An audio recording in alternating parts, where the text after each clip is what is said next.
ഇസ്രായേലിനെ യുദ്ധത്തിൽ നിന്ന് പിന്തിരിപ്പിക്കാൻ ആർക്കും കഴിയില്ലെന്ന് ബെഞ്ചമിൻ നെതന്യാഹു. അന്താരാഷ്ട്ര കോടതി ഉൾപ്പെടെ ആരു പറഞ്ഞാലും യുദ്ധത്തിൽ നിന്ന് പിന്മാറില്ലെന്നാണ് നിലപാട്. യുദ്ധം അവസാനിക്കുന്നതിന് മുൻപ് റഫ അതിർത്തി പൂർണ്ണമായും അടയ്ക്കുമെന്നും നെതന്യാഹു ഭീഷണി മുഴക്കി.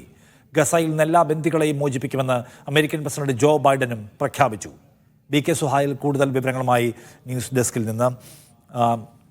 സുഹൈൽ, അന്താരാഷ്ട്ര കോടതിയിൽ നിന്ന് വരുന്നത് എന്തായാലും അതിന് വലിയ പ്രസക്തിയില്ല എന്ന് പ്രഖ്യാപിക്കുകയാണോ ബെഞ്ചമിൻ നെതന്യാഹു? ഒപ്പം ഇന്നത്തെ യുദ്ധവുമായി ബന്ധപ്പെട്ട അപ്ഡേറ്റ്സ് കൂടി പറയൂ. നിഷാദ്, തീർച്ചയായും രണ്ട് സന്ദർഭത്തിലാണ് ഇപ്പോൾ ഈ നെതന്യാഹുവിൻ്റെ പ്രസ്താവന വന്നിരിക്കുന്നത്. ഒന്ന്, യുദ്ധം 100-ാം ദിവസം പിന്നിടുകയാണ്. 100 ദിവസം ആയി എന്ന ഒരു സാഹചര്യത്തിൽ യുദ്ധം നിർത്താൻ തയ്യാറല്ല.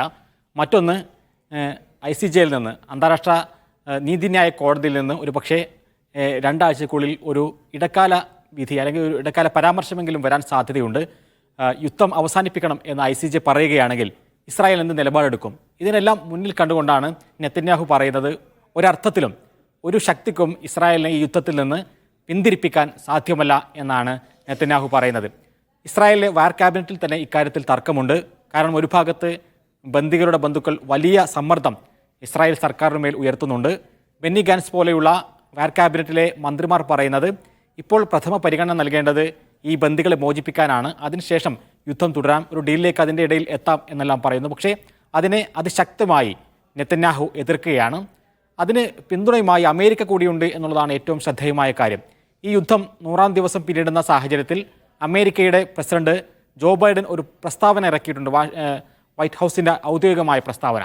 ആ പ്രസ്താവനയിൽ പറയുന്നത് ബന്ദികളെ പൂർണ്ണമായും മോചിപ്പിക്കാൻ അവസാന ശ്രമം വരെ തുടരും, അതിനുശേഷം മാത്രമേ അമേരിക്കയ്ക്ക് വിശ്രമമുള്ളൂ എന്നാണ് പറയുന്നത്. അതേപോലെ തന്നെ ആന്റണി ബ്ലിങ്കനും ഇതേ പ്രസ്താവന ആവർത്തിക്കുന്നു. ഏറ്റവും ശ്രദ്ധേയമായ കാര്യം, യുദ്ധം 100-ാം ദിവസം പിന്നിടുന്ന സാഹചര്യത്തിൽ അമേരിക്ക ഇറക്കിയ 2 പ്രസ്താവനകളിലും ഗസയിലെ കൂട്ടക്കൊലയെക്കുറിച്ച് 24,000-ഓളം പേർ, അതിൽ തന്നെ 10,000-ത്തിലധികം വരുന്ന കുട്ടികൾ കൊല്ലപ്പെട്ടതിനെക്കുറിച്ച് ഒരു വരി പോലുമില്ല എന്നുള്ളതാണ്. അപ്പോൾ പൂർണ്ണമായും അമേരിക്ക ഇസ്രായേലിൻ്റെ ഈ അധിനിവേശത്തിന് എല്ലാവിധ പിന്തുണയും തുടരുമെന്ന പ്രഖ്യാപനം കൂടിയാണ് ഇപ്പോൾ വന്നിരിക്കുന്നത്.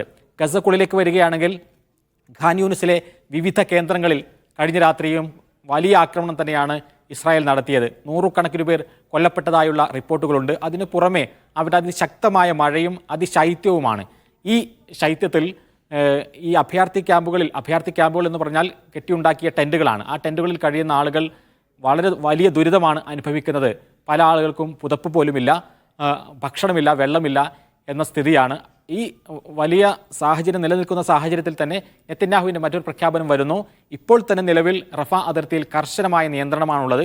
പൂർണ്ണമായും റഫ അതിർത്തി യുദ്ധം അവസാനിക്കുന്നതിന് മുമ്പ് പൂട്ടിക്കളയും, അത് അടച്ചുകളയും എന്നുള്ള ഒരു പ്രഖ്യാപനം കൂടി ഇപ്പോൾ വരികയാണ്. ശരി, BK സുഹൈലാണ് വിവരങ്ങൾ നൽകിയത് ന്യൂസ് ഡെസ്കിൽ നിന്ന്.